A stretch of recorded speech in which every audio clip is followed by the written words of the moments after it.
Gino Torretta is on the Toyota of Hollywood hotline.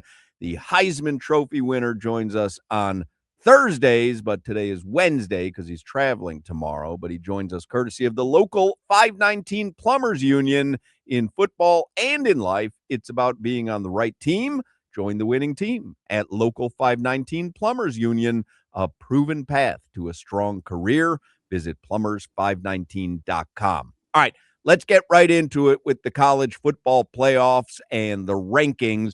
What was your reaction? So Sunday, you see Alabama comes up, so you know it's going to be between Miami and Notre Dame, and then they choose Miami after having ranked Notre Dame ahead of them the 5 previous weeks. So what was your initial reaction when you see Miami make it to the college football playoffs? Well, I think they tipped their hand, the week prior when they said they were going to re-rank all teams. I think that when you end a season, I don't think in college football history have you ever said, okay, here's between these two teams and they have the same record and there was a head-to-head between them that you've taken the loser.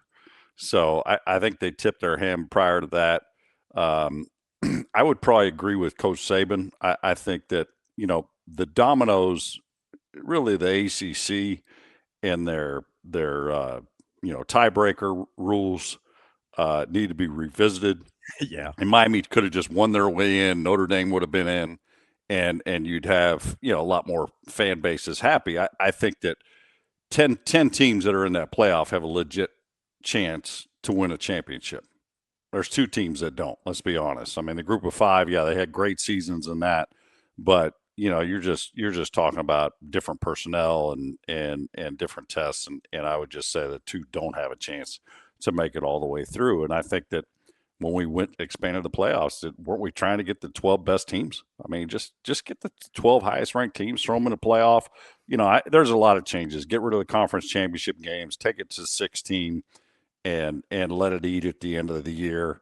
Move the schedule up, the scheduling with this transfer portal. You got Kiffin's issues, leaving schools in the middle of playoffs and things like that. But I mean, obviously I'm happy.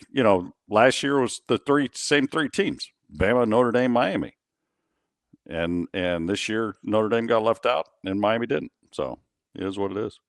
And you were speaking in tongues. I'm gonna tell you, Tulane and James Madison have no chance of beating anybody in this damn playoffs. Exactly.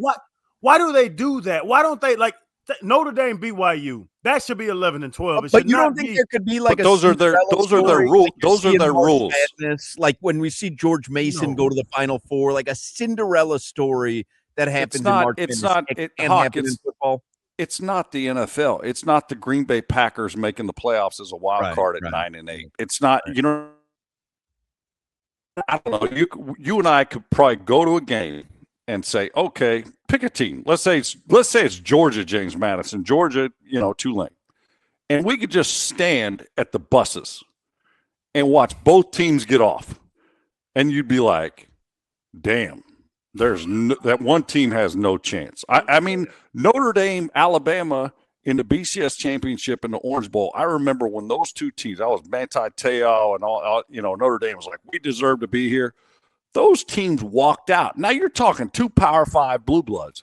Those teams walked out, and I remember thinking, damn, does Notre Dame not have a weight room? Because Alabama dudes were just yoked up, and I was like, Alabama's going to get, Notre Dame's going to get blown up, and they were down 21-0 in like 10 minutes of the game. So, and as just an average layman could just look and just say, yeah, I'm not betting on that team to win.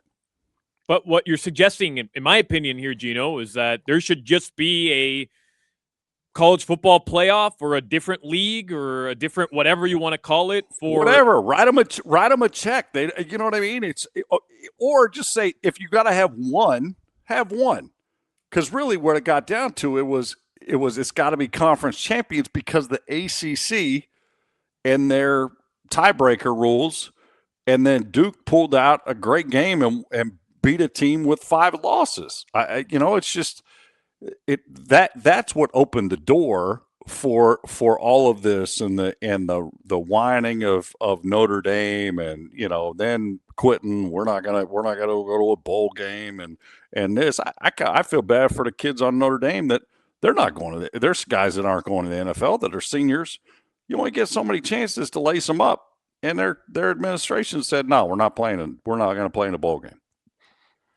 And Gino, and I'm with you, Notre Dame, Miami, the head-to-head means something, but it's crazy, Gino, because I watch Indiana, Ohio State head-to-head, and I still think Ohio State can win the national championship. I don't like it. You let me know I'm wrong. That team is loaded. Indiana's good. But you're talking about two teams on the same level. Like I think you could make a case for how Notre Dame's playing at the end of the season that you say, hey, well, I think they would beat Miami right now. Like, I don't know what the odds makers would put the line at because they have those kinds of players. I think we saw it, by the way. I think it's Notre Dame -5. I think it was Notre Dame -5 or 5.5. Yeah, so that's where, yeah, it's two teams on the same level. I mean, it's like you watch Indiana, and and Channing, I don't know if you remember the play, but they ran like a play action, and it was a crossing route, bootleg, and the tight end beat the Indiana linebacker from the opposite side to the inside. And I'm like, okay, in the NFL, that's just touchdown. I mean, he was 2 steps in front of him. And I think the guy's number was 22. He was thick. And I'm not saying he was the most fleet of foot in the world, but the tight end kind of slowed down, and then the kid caught up, and I'm like, that linebacker's got no chance in man coverage against a fast, but he made a play. And that's where, like, you look at it, it's like, yeah, maybe they're not, every guy is not the best, and they're not, you look at Ohio State's roster, and you're just like, damn, these dudes are all going to have a chance to play on Sunday at some point in time. But, I think that, that's where they are still on the same level. And I think Indiana could beat anybody. I think Ohio State can beat anybody, even though they lost. I mean, it was a missed field goal to tie it. They get to OT. It was fun to watch because it was a heavyweight battle, and they were beating the hell out of each other. Mendoza was getting ripped, and he was still dropping dimes all over the field. I mean, that dude put some throws in windows where I was just like, holy cow, this kid, he's gotten more and more accurate as his career has progressed. What do you think about a week from Saturday, Miami and Texas A&M? How do they match up? Well, I think it's going to be a difficult environment. I mean, Texas A&M, we've gone there and beat them, so I think it's going to be a difficult environment. But Texas A&M showed, they have some warts. They didn't play great. They got their butts kicked against Texas on the road their last game, but they got a dynamic quarterback. And anytime you got a quarterback that's dynamic and can run and sling it, it makes your 11 on 11. It's a tough game plan, especially you try to run man coverage and blitz as much as Miami does. But I think Miami got healthy at the right time. They had some guys dinged up on both sides of the ball. I think they're going to be healthy, but I wouldn't be afraid of them that they couldn't go in there and win that game. But it's going to be one hell of an environment to watch. And Gino, because you were on teams that talk trash. Y'all were trash talking Sons of Guns back in the day. No. We were choir boys. I was an altar boy, Channing. How do you feel? Choir boys. Gino, how do you feel about the Texas A&M? Their linemen are talking about, we're not worried about Ruben Bain. We're not worried about Mesidor. He's not a threat. Does that encourage Ruben and Mesidor, or does that, like, who is that for? Because Ruben Bain's my favorite player in college football right now. Well, I can say this, Channing. You're not old enough to remember this, but we went to the Cotton Bowl to play Texas, and we were pissed because we were ranked 4th in the country, and our athletic department said we were going to have a chance to play the highest-ranked team, and it was 1 or 2. We played 3. We played Texas, but we went to the Cotton Bowl because it was more money. Instead of, we could have gone to the Citrus Bowl and played Georgia Tech and kicked their ass. So we go to the Cotton Bowl. Russell, Maryland had won the Outland Trophy.